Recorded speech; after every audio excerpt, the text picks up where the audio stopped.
శేషాచలం అడవిలో కబ్జాకు గురైన భూములపై అటవీ శాఖ అధికారులు స్పందించారు. మాజీ మంత్రి పెద్దిరెడ్డి రామచంద్రారెడ్డి ఫ్యామిలీ ఆక్రమించుకున్న అటవీ భూములు స్వాధీనం చేసుకుంటామన్నారు. అటవీ శాఖ ప్రిన్సిపల్ చీఫ్ కన్జర్వేటర్ చలపతిరావు కబ్జా చేసిన భూముల్లో మామిడి, ఉద్యాన పంటలను సాగు చేశారని చెప్పారు. పంటలను పూర్తిగా తొలగిస్తామన్నారు చలపతిరావు. అదేవిధంగా పెద్దిరెడ్డి, మిథున్ రెడ్డి, భాస్కర్ రెడ్డిలపై కేసులు నమోదు చేసినట్లు వెల్లడించారు.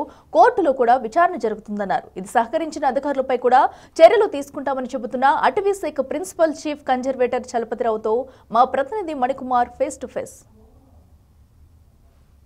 ఏపీలో చిత్తూరు జిల్లాకు సంబంధించినటువంటి మంగళంపేట అడవులకు సంబంధించినటువంటి అటవీ భూములు అన్యాక్రాంతమైనట్టు కూడా ఇటీవల ఉప ముఖ్యమంత్రి పవన్ కళ్యాణ్ ఏరియా సర్వేలో ఒక వీడియోను కూడా విడుదల చేశారు. దానికి సంబంధించి ఇప్పుడు మంగళంపేటలో కబ్జాకు గురైనటువంటి భూమి మీద, అటవీ భూమి మీద ఇప్పుడు చర్చనీయాంశం అవుతుంది. ఇదే అంశం మీద క్లారిటీ ఇచ్చేందుకు ఏపీ ఫారెస్ట్ చీఫ్ కన్జర్వేటర్ చలపతిరావును ఒకసారి ఆయనతో మాట్లాడే ప్రయత్నం. సార్, ఏంటి ఉదయం నుంచి కూడా పవన్ కళ్యాణ్ ఒక ఏరియా సర్వే వీడియో రిలీజ్ చేసిన తర్వాత మంగళంపేటలో ఉన్నటువంటి 74.76 ఎకరాలకు సంబంధించిన భూమి కబ్జా గురైందని చెప్పి ఆయన ఆరోపణలు చేశారు. ఏంటి దాని మీద అలాగే ఒక ఎంక్లోజర్ అనేది 74 ఎకరాలది ఏదో ఉంది. దాని పక్కన ల్యాండ్, ఫారెస్ట్ ల్యాండ్ ఆక్యుపై చేశారనే దాని మీద మనకి కమిటీ ఒకటి వచ్చిందండి. మనకి యాక్చువల్గా ఏంటంటే ఇది ప్రెస్లో వచ్చింది అన్నట్టు. బేసికల్గా ముందు మనకి ప్రెస్లో ఇది అటవీ భూమి అనేకాంతమైందని వచ్చింది.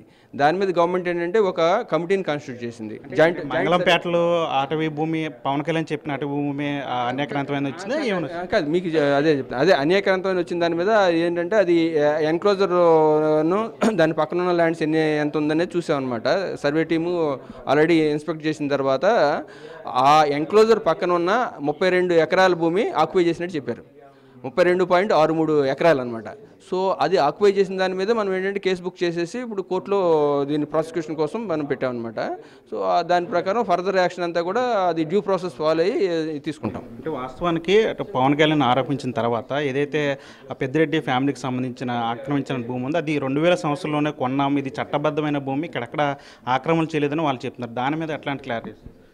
అదే అంటున్నా, మేమేంటంటే వాళ్ళు ఏ ల్యాండ్ ఎంత చట్టబద్ధంగా ఆక్యుపై చేశారని మనకు సంబంధం లేదు. మనకేంటంటే ఫారెస్ట్ ల్యాండ్ ఎంత ఆక్రమించుకున్నారు అనేది మనం కమిటీ ఆల్రెడీ తేల్చేసింది 32.63 ఎకరాలని. సో దాని మీదే మేము చూస్తున్నామండి. సో ఆరోపణలు వచ్చినటువంటి 74 ఎకరాల్లోనే ఈ 32 ఎకరాలు లేదు, ఆ 74 ఎకరాల పక్కన అనమాట.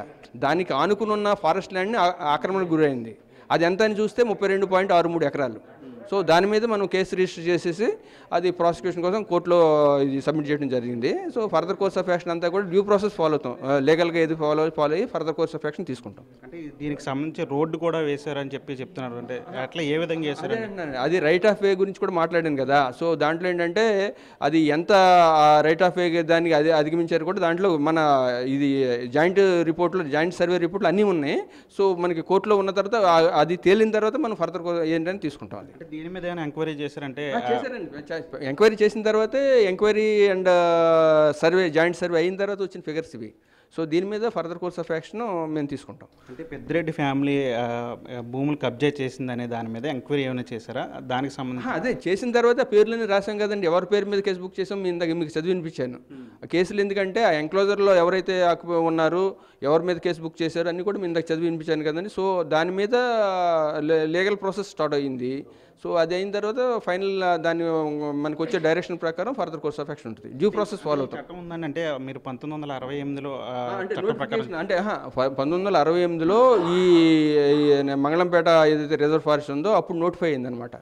అది అప్పుడే వాళ్ళు ఆ చట్ట ప్రకారమే మీరు 2000 సంవత్సరంలో ఆ భూమి అంతా కొన్నామని చెప్తున్న పరిస్థితి. అదేనండి. అది ఎలా కొన్నారు అప్పుడు ఏంటంటే అప్పుడు నోటిఫికేషన్లో ఏముంది, తర్వాత ఎవరి దగ్గర నుంచి కొన్నారు అన్నీ కూడా అది సెపరేట్ ఎంక్వైరీ. అదంతా కూడా ఇప్పుడు మా సబ్జెక్ట్ అంతా కూడా మా ఫారెస్ట్ ల్యాండ్ ఎంత ఆక్యుపై చేశారు, ఎవరు చేశారు అనేది మేము గుర్తించడం జరిగింది, కోర్టుకు సబ్మిట్ చేయడం జరిగింది. సాధారణంగా ఇది సాధ్యమైన అటవీ భూముల్ని అనేకరంతో చేయడానికి అంటే ఆయన గతంలో పెద్దిరెడ్డి రామచంద్రారెడ్డి అటవీ శాఖ మంత్రిగా పనిచేశారు కాబట్టి ఆ పని చేసి ఉండొచ్చు అనుకోవచ్చు.